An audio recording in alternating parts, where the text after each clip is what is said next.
চন্দ্রার মৃত্যুর জন্য কে দায়ী?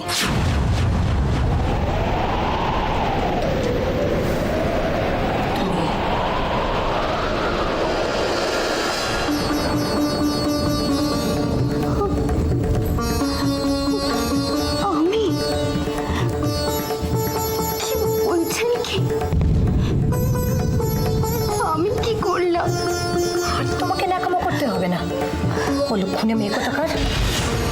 রাজেশ্বরী তো আর মিথ্যা কিছু বলেনি। এই তো গত বছর আমাদের পাড়ায় চক্রবর্তী বাড়িতে বড় ছেলের বিয়ে দিল। মা, যে নতুন বউ ঘরে পা রাখলো অমনি চক্রবর্তী বসেই মারা গেলেন। তারপর কি হলো? তারপর জ্যোতিষ ডাকা হলো।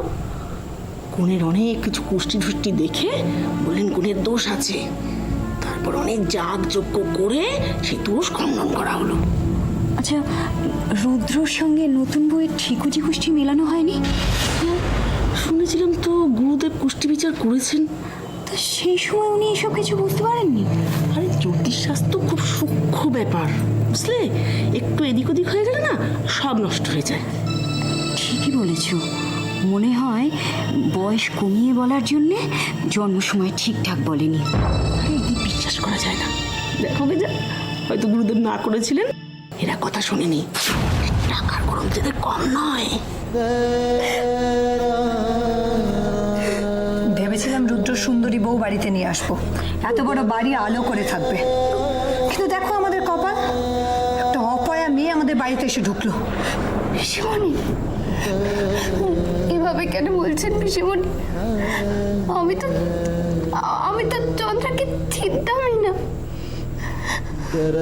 তুমি আমার চোখের সামনে থেকে চলে যাও। পিসিমণি, যাও। একজনকে তো খেয়েছো, আর কাকে কাকে খাবে তুমি? আর কখনো যেন তোমার মুখ আমি না দেখতে পাই।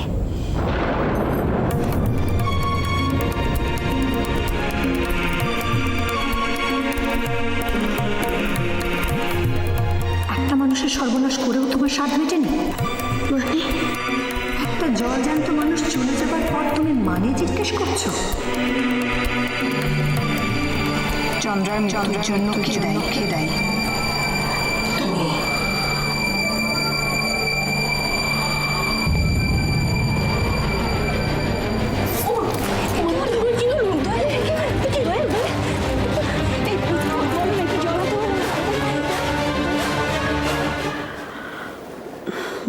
দোয়েলটার জন্য ভীষণ চিন্তা হচ্ছে জানো।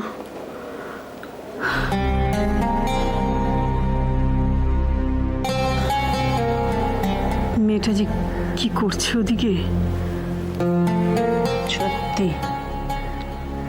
আর দেখো এমন একটা পরিস্থিতি, ফোন করে যে একটা খবর নেব সেটাও পাচ্ছি না।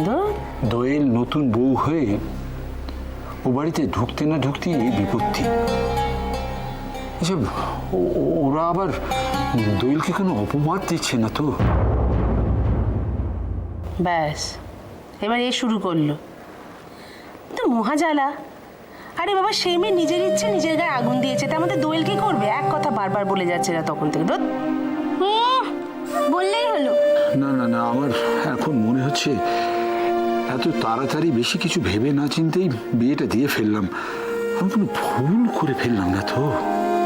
কিন্তু আমাদের কিছু তো একটা করা উচিত। মানে এইভাবে ওই তো দাদা এসে গেছে। দাদা, তুই একবার যা না ওদের বাড়িতে, মানে যদি আরেকবার। না রে, ওদের বাড়িতে বারবার এরকম করে যাওয়াটা ঠিক হবে না। কেন দাদা? আমরা কি দিদির কোনো খোঁজখবর নিতে পারি না? দেখ, দোয়েল এখন ওদের বাড়ির বউ, আর এই ব্যাপারটা ওদের সম্পূর্ণ পারিবারিক ব্যাপার। সেখানে আমরা বারবার এরকম করে ইন্টারফেয়ার করতে পারি না। আরে তাতে কি হয়েছে? এখন তো দোয়েলের বিয়ে হয়ে গেছে, এখন তো আমরাও ওদের আত্মীয়। আমরা কি ওদের দুঃসময় খবর নিতে পারি না? নিশ্চয়ই পারি, কিন্তু ব্যাপারটা দেখ, ওরা ঠিক যতটুকু জানাতে চায় আমাদের ততটুকুই, তার বাইরে নয়। মানে? দেখো, তোমাদের মনে আছে যখন আমি দোয়েলের সঙ্গে লাস্ট দেখা করতে গিয়েছিলাম, ওদের বাড়ির যাকেই আমি জিজ্ঞেস করেছিলাম চন্দ্রার সম্বন্ধে, সেই ব্যাপারটা এড়িয়ে গিয়েছিল, এমনকি সোমেশ্বর বাবু।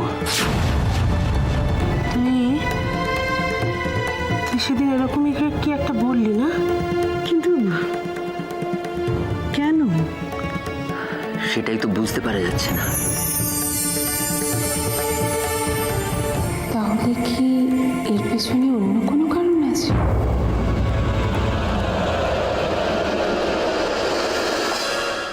কি ভেবেছিলাম আর কি হয়ে গেল।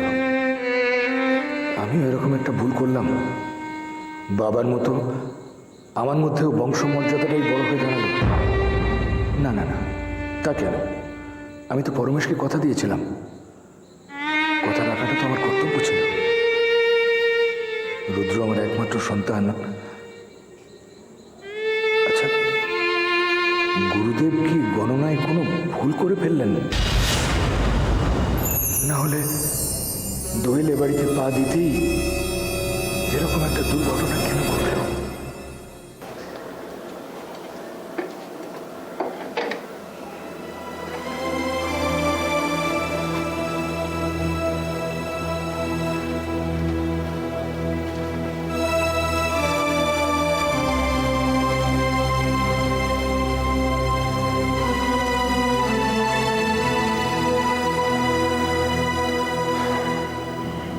খেয়ে নাও কিছু, খেয়ে নাও, না খেলে শরীর খারাপ হবে।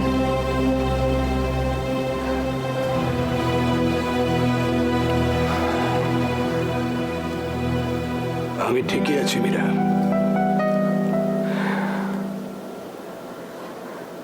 তুমি?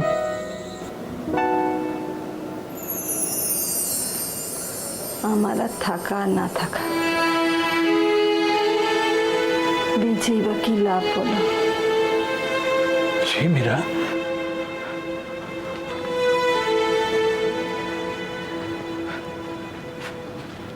মীরা তুমি তো আমার থেকে অনেক বেশি ঝড়ঝাপটা সহ্য করেছ। তুমি যদি এভাবে ভেঙে পড়ো, আমি বাঁচবো কি করে বলতে পারো?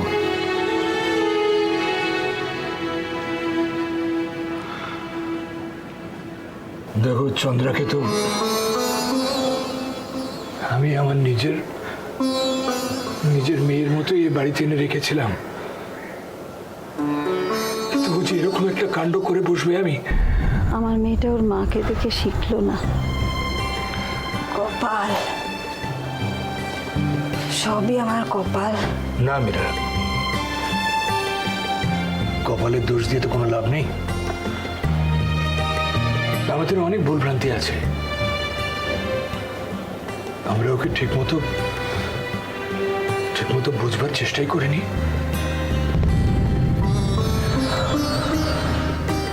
সইতে পারলো না।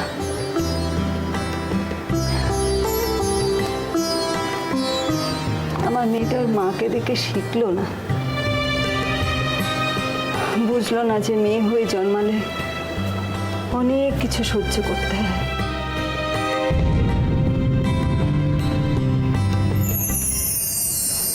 সবার নেচার কি একরকম হয়?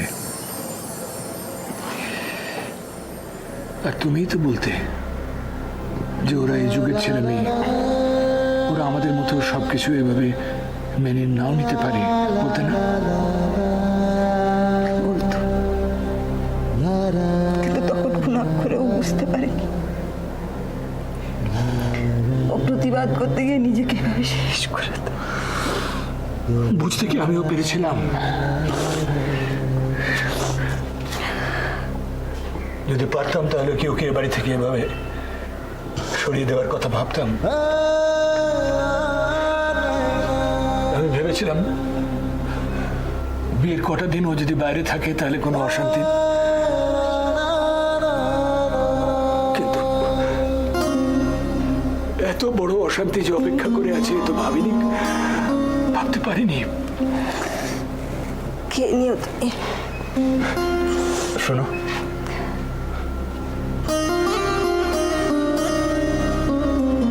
আমার কথা ভেবো না। তুমি এবার একটু নিজের দিকে নজর দাও।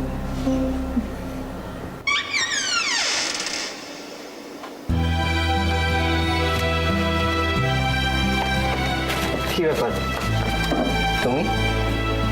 ভেতরে আসতে পারি? হ্যাঁ হ্যাঁ, এসো না, জিজ্ঞেস করার কি হয়েছে?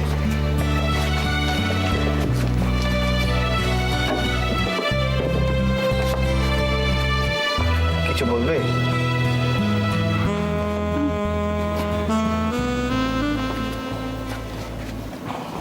কি ব্যাপার, তোমাকে খুব চিন্তিত দেখাচ্ছে?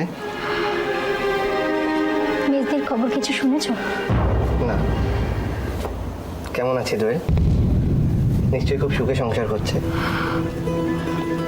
ও যেদিন শ্বশুরবাড়িতে পা রেখেছে সেদিনকেই ও বাড়ির একটা মেয়ে গায়ে আগুন ধরিয়ে মারা গেছে।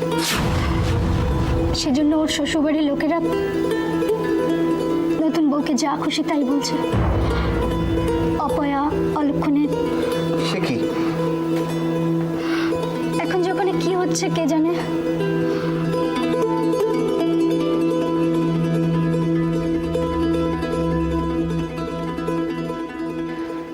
দোয়েল আমার সঙ্গে যত খারাপ ব্যবহার করুক না কেন, আমি কিন্তু সবসময় দোয়েলের ভালোটাই চেয়েছি। সেটা আমার থেকে আর কে ভালো জানে। ভেবেছিলাম একটা বড় বাড়িতে বিয়ে হয়েছে, সুখে থাকবে, সুখে সংসার করবে, কিন্তু এই খবরটা শুনে তো আমার দোয়েলের জন্য কষ্ট হচ্ছে। আমারও জানো, বড়দির বদলে মেজদি যখন এই বিয়েতে রাজি হয়েছে তখন আমি ওর উপর খুব রেগে গেছিলাম। ওকে কত কিছু বাজে কথা বলেছি, যা খুশি তাই বলেছি। তুই কখনো সুখী হতে পারবি না। সেজন্যই বোধহয় আজ ওর এই অবস্থা হলো। ওরম ভাবে ভাবছো কেন? জীবনে যা হওয়ার তাই তো হবে, সবই তো নিয়তি। বরং এখন যেটা জরুরি সেটা হচ্ছে যে দোয়েলের পাশে থাকা।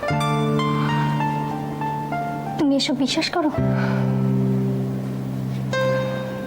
করতাম না জানো।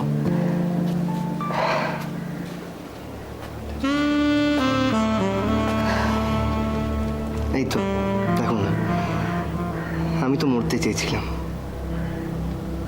পারলাম কি?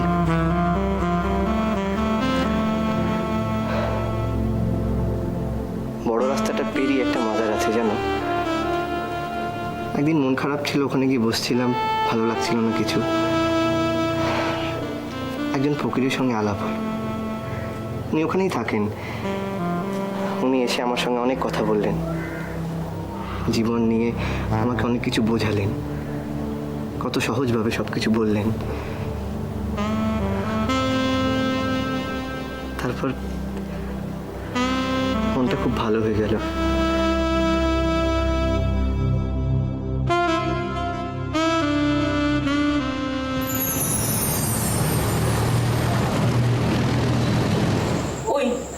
ওই বোধহয় ওরা এলো। না, তুমি আগুনটা জ্বালিয়ে দাও। চলো, এটা নিয়ে এসো।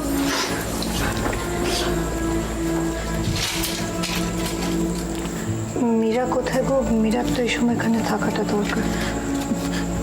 মীরা মা বোধহয় নিজের ঘরে বসে কাঁদছেন গো। একটু দেখো মীরাকে। জি যাও।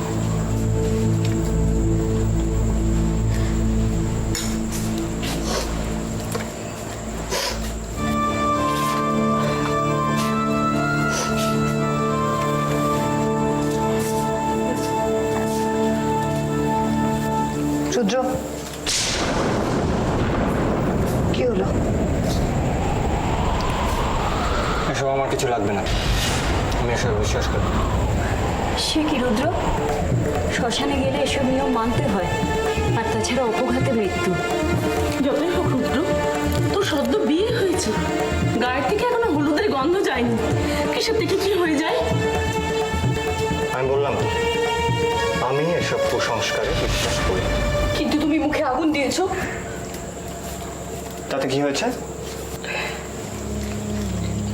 চন্দ্রার ভূত আমার ঘাড়ে এসে চেপে বসবে, তাই তো? চাপুক না, আই ডোন্ট কেয়ার। বরঞ্চ তাতে খুশি হোক। রুদ্র, তুমি কি বিশ্বাস করো না করো তাতে কিছু এসে জানা, কিন্তু যে মানুষটা চলে গেছে তাকে সম্মান জানাতে এই নিয়মগুলো তুমি পালন করো। কেন জোর করছো বলো তো বিপি? আমার মনে হয় না এটা নিয়ে কথা বাড়ানো আর ঠিক হবে। তুমি নিয়মগুলো পালন করে নাও, যাও।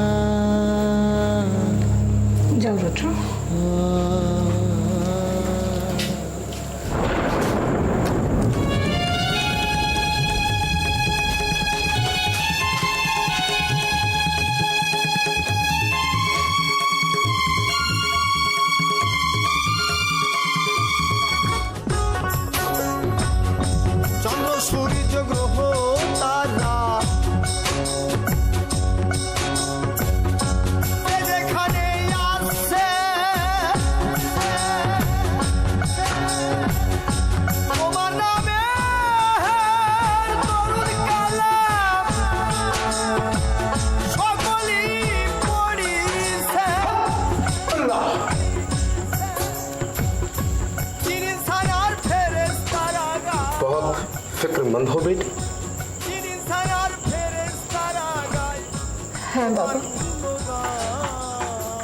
আমার বোন দোয়েলের জন্য আমার মনটা বড্ড খারাপ। কি যে করব আমি কিছু বুঝতে পারছি না। पता है, मुझे सब पता है, लेकिन तुम कर भी क्या सकती हो? तुम्हारे हाथ में है क्या? जो करेगा सब रब करेगा, रब। আফসোস তো একটাই বাবা, আমি যদি আর একটু কঠোর হতে পারতাম তাহলে বোধহয় ওদের বিয়েটাই আমি আটকে দিতাম। तुम्हें क्या लगता है तुमने कोशिश नहीं की? बहुत कोशिश की तुमने, लेकिन हुआ क्या? क्या फायदा मिला? हुआ तो वही जो होना था, और होगा वही जो होना होगा। কিন্তু বিশ্বাস করো বাবা, আমার বোন দোয়েল কিন্তু কারোর কোনো ক্ষতি করেনি। ये तुम इतना भरोसे के साथ कैसे कह सकती हो कि उसने कभी किसी का नुकसान नहीं किया? तुम कैसे जानते हो कि उसने किसी का नुकसान किया है कि नहीं? ये सब तुम नहीं समझोगी। ये तो जन्म जन्मांतर का खेल है, इंसान की बस की बात नहीं है इसे समझने का। জানো, বিয়ের কয়েকদিন আগে আমার বাবা আমার স্বপ্নে এসেছিল। আমাকে বলেছিল আমি যেন যেভাবেই হোক আমার বোনের বিয়েটা আটকাই। मरहूम है, गुजर चुके हैं, शायद उन्हें आगाह होगा, इसलिए तुम्हें ख्वाब में इतला किया है। কিন্তু আমি পারলাম কই, আমি তো আমার বাবার ইচ্ছেটা পূরণ করতে পারলাম না। कैसे सकोगी? ये तो तकदीर में था ही नहीं। जिसके तकदीर में जो लिखा है वही मिलेगा। तुम लाख कोशिश कर लो, तुमने की भी है। याद रखना, जो वो करता है अच्छे के लिए करता है, और जो होगा वो भी अच्छे के लिए ही होगा। আমার কি তাহলে কিছুই করার নেই? है, बहुत कुछ करने को है। सुख चैन से जियो, अच्छे से जिंदगी गुजारो, दिल को साफ रखो, लोगों के काम आओ, देखना सब ठीक हो जाएगा। मगर भरोसा सिर्फ उस पर भरोसा करो, उस रब्बुल आलमीन पे भरोसा करो। বাবা, আমাকে বলে দাও না বাবা, আমার আমার কর্তব্যটা কি? सब्र, सब्र और यकीन, ये इम्तिहान की घड़ी है, परीक्षा, अग्नि परीक्षा।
শোনো,